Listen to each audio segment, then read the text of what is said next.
supaya mudah-mudahan pembangunannya makin lancar, yang membangunnya makin terus. Kan kita banyak bangun sekarang irigasi, drainase, sekolah, pasti butuh bahan bangunan. Ya, maju ya.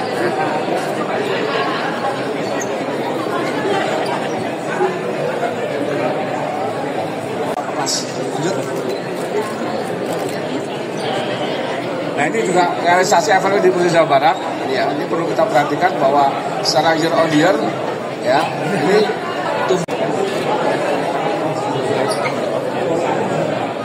sudah makan.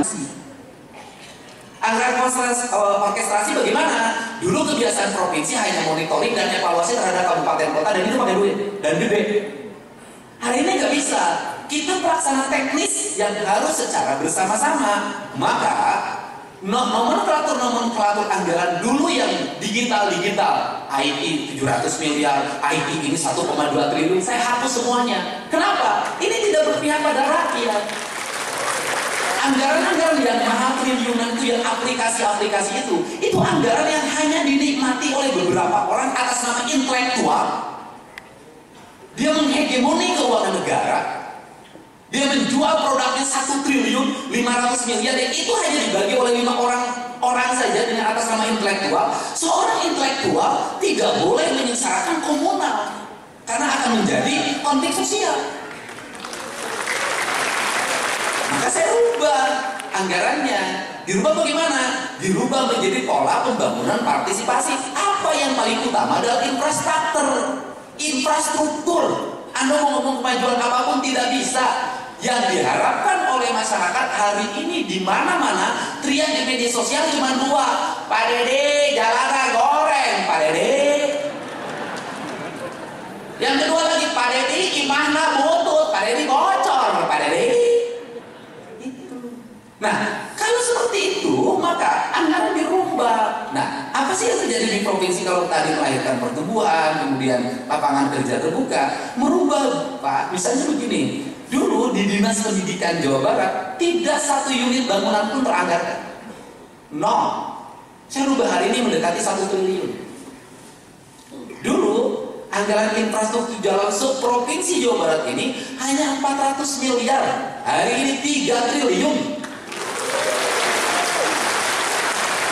Dulu anggaran untuk penerangan jalan PJU itu hanya sekitar 20 miliar. Hari ini mendekati 1 triliun.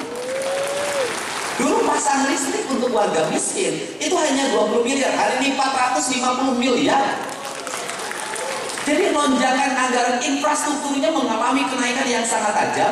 Ditambah di tengah-tengah anggaran kita ini turun, Pak, dari 37 yang dulu anggaran provinsi hari ini menjadi 31. Saya nggak tahu juga dengan dana transfer daerah yang hanya 600 sekian miliar ini nanti kita berapa, karena penurunannya 24%. Nah, apa kemudian yang berikutnya? Instruksi apa lagi yang saya lakukan? Instruksi saya adalah setiap jalan harus ada drainase, dan drainasenya harus manual. Kenapa saya milih drainase manual dibanding pabrikan? Tujuan saya adalah agar ada pulih bangunan. Tetapi masih ada kelemahan, pemborongnya masih akal-akalan. Akal-akalan di mana? Pulih bangunan punya akses terhadap asuransi, harus mendapat hak, tidak diberikan. Dan saya ancam semuanya, kontraktor Provinsi Jawa Barat yang tidak mengasuransikan seluruh pegawai pulih bangunannya, saya tidak akan bayar kontraknya.